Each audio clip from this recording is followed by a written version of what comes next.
Hello, welcome to the Blac Moment. I am your host, Cornelius Kayode. You call me the Black Shrek. Here, we spotlight amazing individuals as they take us through their journey, lessons, and experiences. Stay tuned, hit the subscribe button right now so you don't miss a beat.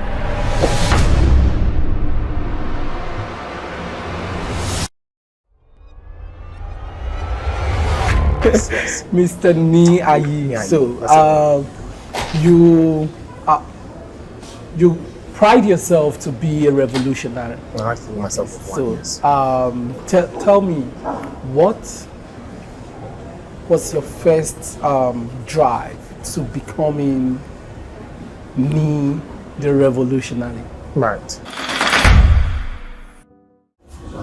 Oh, that would be summation of a story that has not ended yet. It's a story in progress, yes. But I think everything started off from childhood, right? So I had a very good childhood. Yes, I shouldn't have been in this space at all if I was going by that. Yes. Life was good growing up.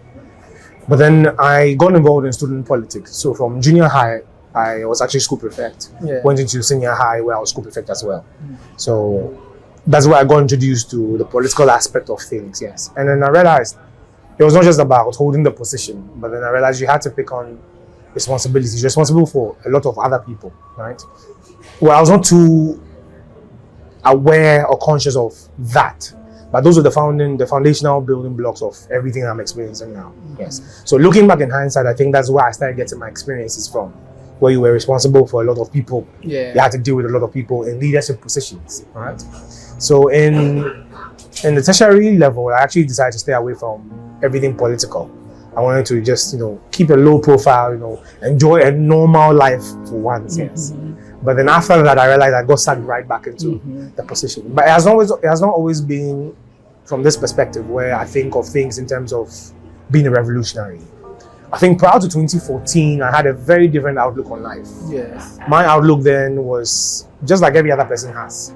Thinking of making money, having fun, that kind of thing, yes. Being a young boy, yes. Yeah. But in 2014, I had my turning point when I lost everything I thought I had. So I got into business quite early, started making some good monies on the side, yes. But in 2014, I got into a bad deal where everything went away. So it was a new reality that I had to face now, right? Everything I thought I owned just disappeared in the space of about 3 months. Yes, including the woman I even thought I was with. I was going to move forward in life with, yes. No, I had been with her for about 7 years, but then we had to split because, yeah. So in that moment, I had to rediscover myself. And that's where there was a total shift from what I was before to who I am now. But that turning point happened in 2014, yes. So I got into a state of deep depression. Yes, deep depression, yes. Because imagine losing everything you thought you had, right? And you couldn't even see where the starting point would be to get all those things back again. It was very demoralizing. So I was in a very dark space. But the only solace I found was in books. Yes. So as a form of escaping my reality, I decided to go into reading. And I realized in books I could be reading and 7 hours to pass in a stretch, and I don't even know. I couldn't keep track of time when I'm reading. So it got me preoccupied. I couldn't face my troubles, everything. Everything just disappeared when it came to me reading. So I found a new passion for reading, and I sort of tried to use that as my way of escaping my reality. Yes. But it's along those same lines I came across writers like Nkrumah, Malcolm X, all of those. Shikanta Dupe, Dr. Francis Krauss Welsing, Amos Wilson, that line of people who were alternative thinkers, right? I call them alternative thinkers because they were not mainstream thoughts, right? These were alternative in that space. So my curiosity took me further with my love of reading to escape my reality, took me further into that space. So between 2014 and 2016, I would say it was a healthy addiction to books. Yes, it was a healthy addiction. Yes, and that's where I sort of overloaded myself with that information. So then it gave me a new perspective to life. That's okay, there was more to life than what I was thinking before. Where it's just about making money, having fun, you know, that kind of thing. But there was a lot more to live for now, and I found my purpose in that space. That's when I think I became proper revolutionary. Yes. So it's in that space that I cultivated this habit. So in 2016, I joined the Economic Fighters League. That was my first movement we started, yes. And there were people who were involved in that revolutionary space, seeking for change, but standing strongly against the status quo, calling them out, challenging them, yes. I found that was a space I was really comfortable in, yes. So I joined, we started making progress, yes. I started communicating TV and radio. So we built from that until we came into the space, we built Fix the Country, and it's continued until now, yes. And then we're looking at taking things to the next level. I think that's my formative years. That's when I started. Everything started from 2014 till present. Yes. Then it's been a journey. It's been a long journey. Yes. That's 2014 to 2024. Yes. So now, yes. 10 years. 10 years now. about. Yes. 10 so, years. You talked about a period where you had like this deep depression. Yes. And you call it deep depression. I would like you to take us through that. How was that phase like? That phase of being depressed, and how did you even come to the realization of it? Because most time people are depressed and they don't even know. Right. So how did you come to the realization of it? And at what stage did you know that now you have healed, or like, you know, at what stage did you step out of that hole? I think for anyone who's depressed, when you know you've really healed, or you moved out of that stage, is when you're able to talk about it comfortably. Yes, because it's something you're not able to share. You can't even admit it to yourself. And people get lost in that space, so they seek forms of escaping their reality. I was fortunate I found my solace in reading. Other people will find theirs in substance abuse. So they go into drug abuse, into alcoholism and all of those things. Yes, that's how people cope with that space. I was fortunate I had a productive or a constructive means of dealing with that. Yes. But if you are able to first admit it to yourself and be able to have a conversation about it, that's when you know you've actually dealt with it and you're out of that space. It's not a one-time event. It takes a while to get to that process. Yes, but when you get there is when you realize you can talk about it freely. Right, yes.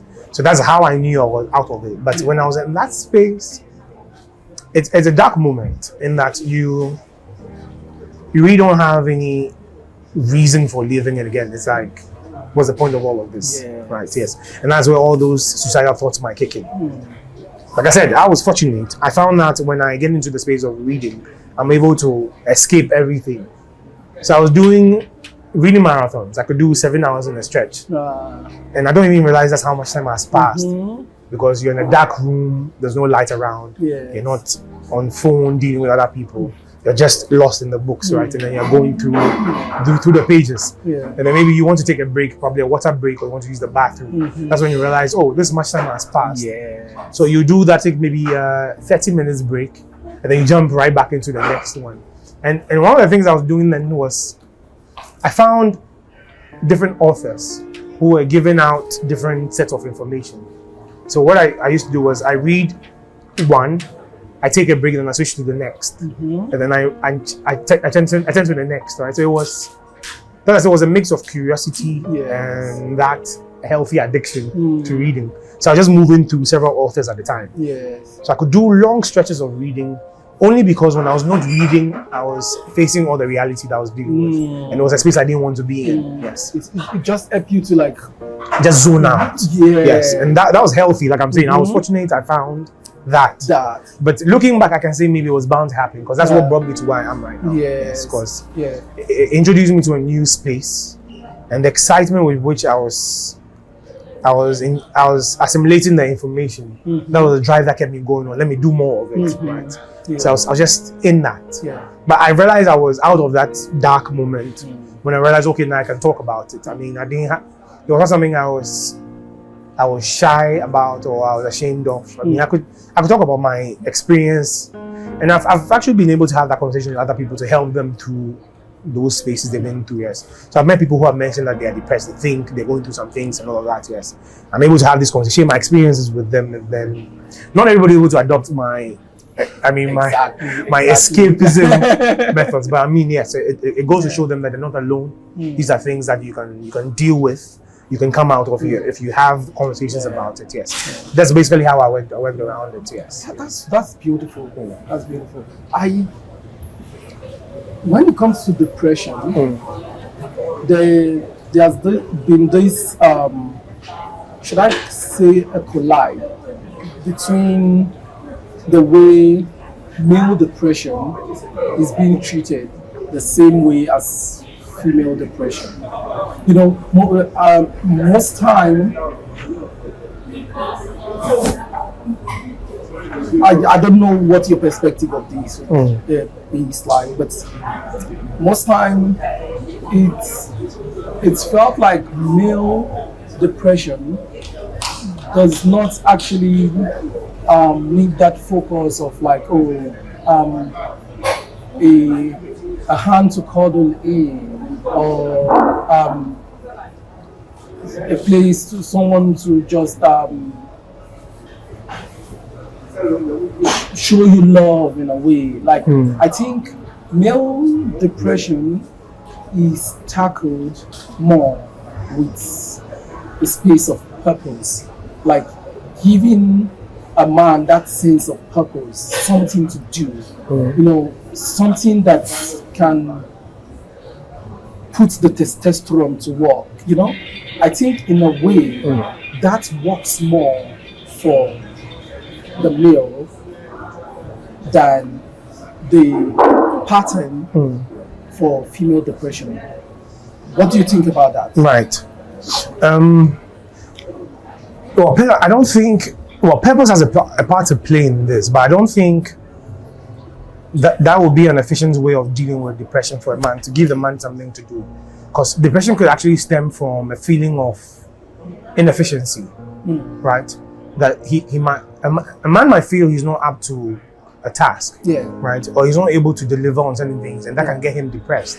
For instance, if you're a family man, right? You're not able to provide for your family, even though you're trying your best and all of that. Yes, that can get you depressed because you're actually trying, but you're not able to, right?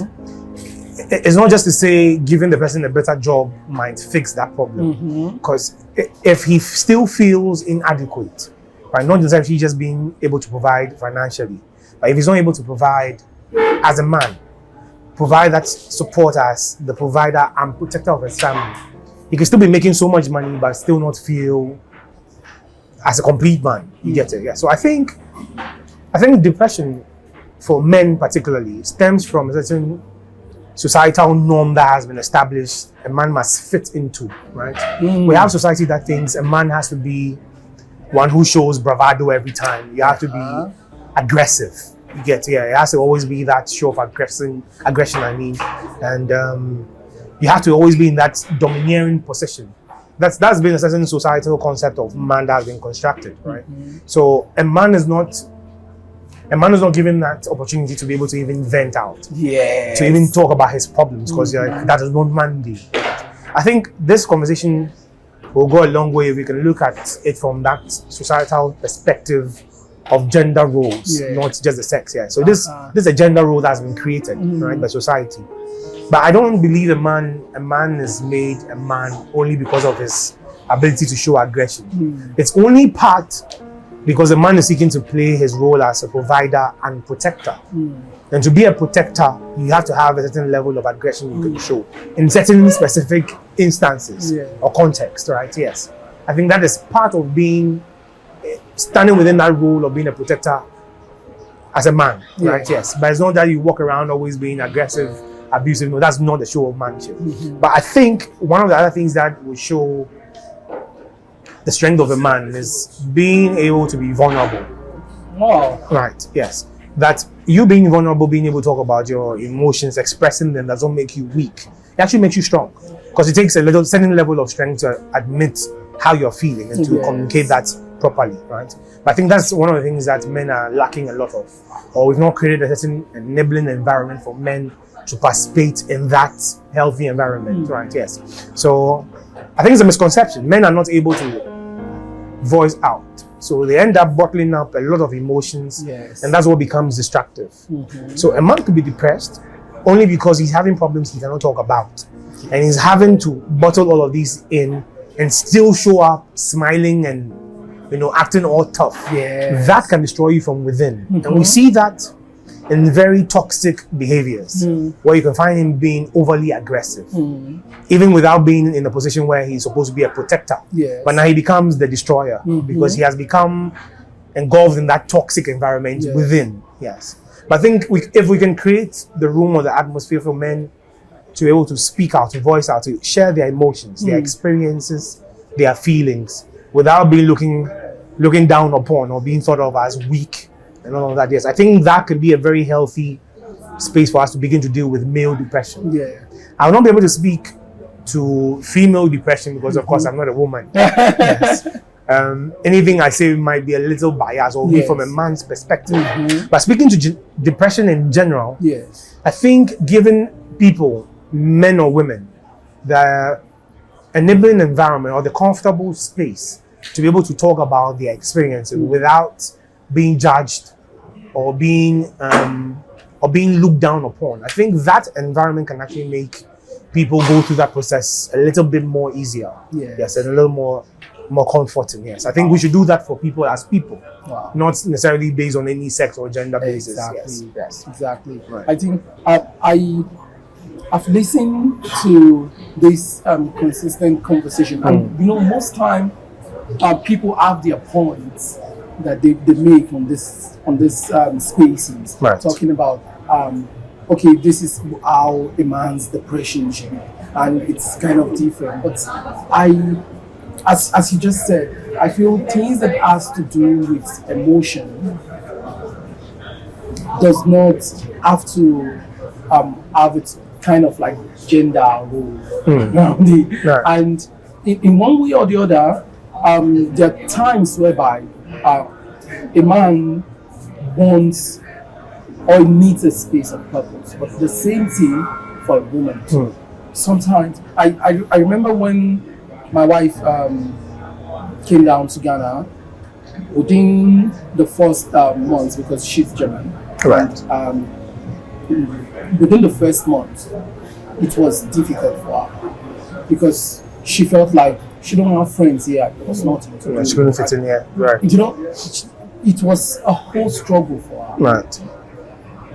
Until when she was able to lay her hands on the job. And then she can go to work. That is when she was able to actually feel like, okay, now I have something. She could start building a social circle or some sort. I get what there was nothing I was providing for her that would fill that position. It for someone else, it would feel like, are you not grateful for all I'm doing? I'm going out. Yeah, we are comfortable. So you have what? So why are you worried? But see, it's not about the money she has to make. It's actually that the connection. Needs that connection. You know, and sometimes both for a man and a woman, it's a sense of purpose. And sometimes it is just a hand to fall into and a shoulder to cry on. And I just love the way you like put it all out. I would like us to go to the aspect of these minds that you came in contact with within books. How the things you read about this, from Malcolm X to all of these amazing people you read about, how they just tapping into their mind shifts your perspective. Right. But first, let me just address something you said with the story you shared with your wife. Yes. Where she only started feeling alive, if I may. Yeah. When she got a job and started meeting people and all of that. Yes. So, humans are social animals, Yes. right? We like a sense of community, right? Not every human being enjoys solitude, right? So I say if you find a man who really enjoys solitude, he's either a beast or a god. Yes, you have to be either of them to enjoy your alone time. But by default, human beings love to be in the company of other human beings, right? But in the society we've created right now, particularly with social media, we are a lot closer but farther apart. In that we are so close to someone, you can just text and invade someone's privacy with just a text, right? But we are far apart in that we're not able to empathize and sympathize with each other. So you have people who call themselves friends, but you realize that a lot more people are dealing with depression and they have so many people around them, but nobody is with them, right? That's the condition we are in right now. So your wife didn't have to have a job to feel connected to people, but that's the kind of society that we've been pushed into, right? She should have been able to have friends where they could go out and have fun. It doesn't always have to be in the formal corporate setting. But you could have gone out with people, let's say after work on the weekend, grab a coffee, grab a drink, share thoughts, share ideas. That's what we should be able to do as people, right? Yes. But for her to be able to find that only because she moved in the workspace, so she have colleagues she's dealing with, that speaks to the general problem we're having as people. That even though we are getting a lot more closer with technology and all of that, we are farther apart than we used to be. Yes, that's a major problem we have to identify. But I mean, think about it. We don't even have social spaces apart from places like this where you can come and sit. But you realize everybody here is at their table individually. People don't mingle. There's no social. There's no social life amongst ourselves. Yes, it's a problem. But to come back to the question you asked about how I got into the perspective of other people, how it shaped I think that is the key word to it. Your answer is actually in the question. Experiencing other people's thought processes, their patterns of thought, that actually introduces you to a whole different lifestyle outside. It gives you a whole different outlook to life. In that you realize life is not just what you see it to be, but then it's shaped by the perspective of other people who are experiencing the same life, right? Yes. So reading from all of these authors, these are people who were not just in one location, but they were representing different cultures, right? So indirectly, I was being exposed to different cultural backgrounds, and I got to look at life from not just my perspective, but from all of these other perspectives. What it does for you is it broadens your horizons, right? It makes you develop a certain level of tolerance for other people. So I don't necessarily have to agree with everything they are saying, but I can entertain the thoughts or the ideas that they were proposing. Interrogate it and see if it works for me, right? I could choose and borrow from those thought processes, see what I can identify with closely. But even if I didn't accept what they were saying, anytime I met anyone who was coming from that perspective, I knew how to relate with them because I'm familiar with that thought processes as well. So I think that was an advantage I got from reading from all of these guys. I got to have a broader perspective on life from different outlooks. And like I said, it helped me develop a healthy level of tolerance for ideas which are not necessarily mine or I agree with. Yes. That's like tolerance. Yes. It's one of the things where I've realized in our space. Even though we are revolutionaries and you cannot compromise on principles, you should be able to entertain the thought that is coming from someone else. You don't have to agree with it. You don't have to like it. But you should be able to entertain it, in that you should be able to ponder over whatever the person is saying and see the merits of their arguments or what their thought processes are. It informs you on how to deal with a person better. Right, yes. So it's not necessarily accepted. But most people who find themselves in my space always look at it as a battle between black and white. Exactly. And that if you're not in this camp, I can't tolerate you in any space. Yes. No. But if you do that, then you'll be pushing towards extremism in thought, right? Not just in action, but extremism in thought. But like I'm saying, you can have a healthy level of tolerance where I say, okay, I don't agree with anything you're saying, but I want to hear you out. So let's have a conversation. Let me hear what you have to say. You hear what I have to say. And then we can see how we work together on that. If I cannot convince you to see my point of view, it doesn't necessarily make us enemies. Yes. We may not be able to work together, Yeah. but then there'll be a healthy distinction between our positions. So stay where you are, I stay where I am. Yeah. That's the worst case scenario. Yeah. Yes. Unless, of course, someone tries to violate or cross over. Yes. But I'm saying you should be able to tolerate ideas from different points of views. And then that's how we build this thing going forward. See, I know these friends, very good friends. They are both Germans. And I've gone out with both of them. Right. We would talk. They are like very good.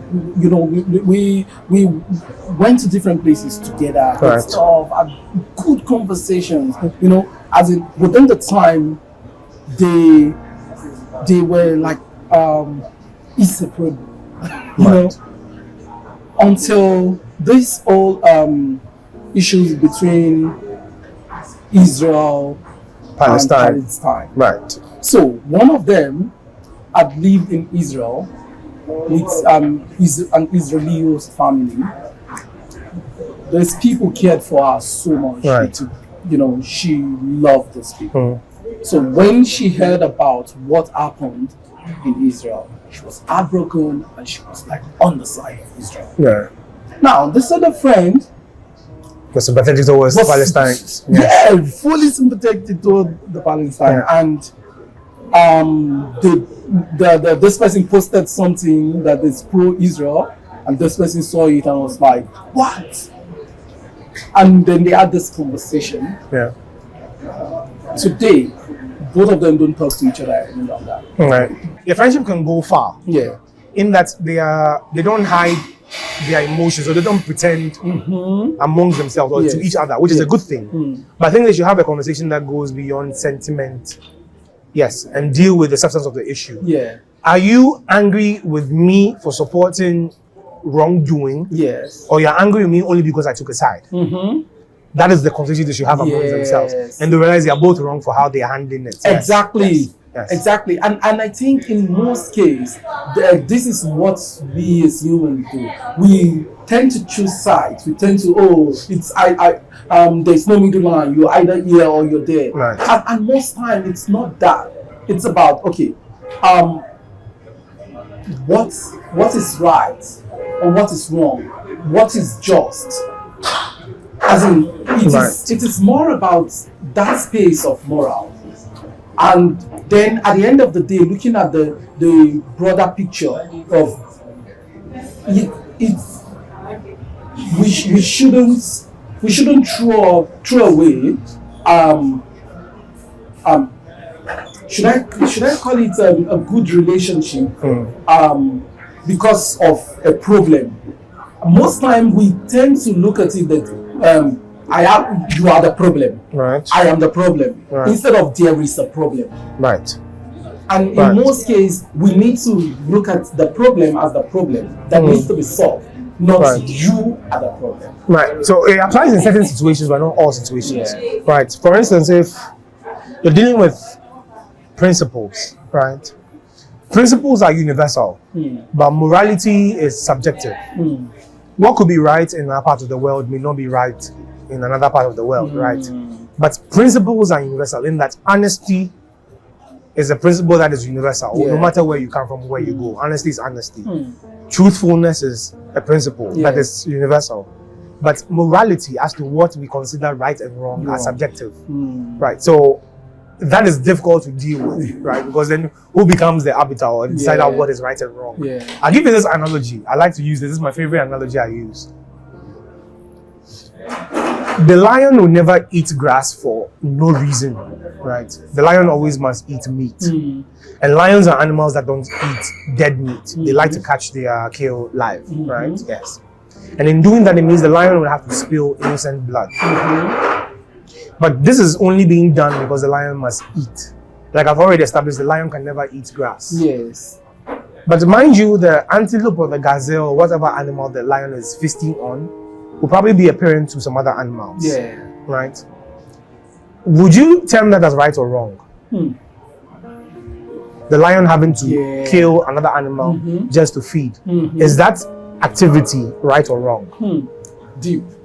There's no morality There's in no there. morality in there, Right? It is it's trying to survive. It's nature. It. Yeah. Right. So in my space, one of the experiences I've come to learn or come to adopt is that I don't look at our exercise or our activities within the moral compasses of right and wrong. But when you do that, you miss the real mark, right?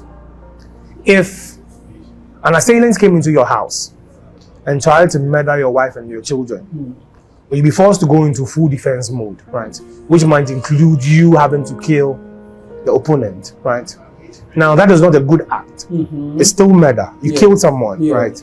But it will be looked in a different set of lenses as self-defense. But it's still killing. You killed a man, right? However, if that same individual came into your house, tried to kill your family, but you overpowered the person without killing him, and he started running out of your house, maybe even tried jumping your gate, and you shoot and kill that person, it's no longer self-defense. That's manslaughter.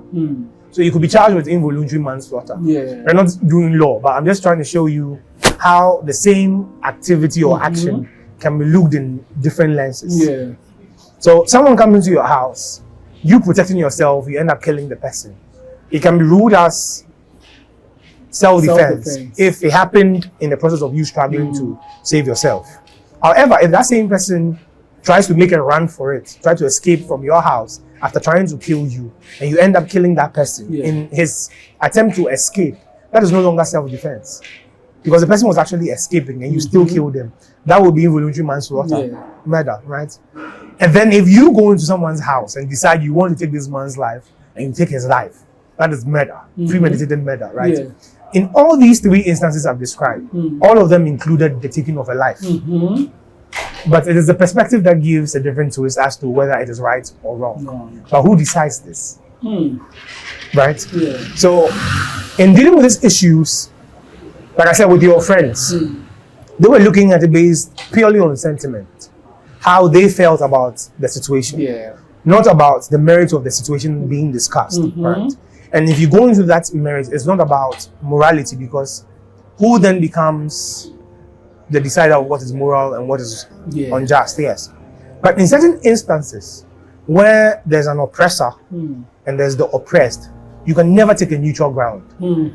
Whenever there's justice and an injustice, you can never take the side of the victim. It's never right. If you take the side of the victim, then it means you're standing for justice, because you are demanding for the right thing to be done.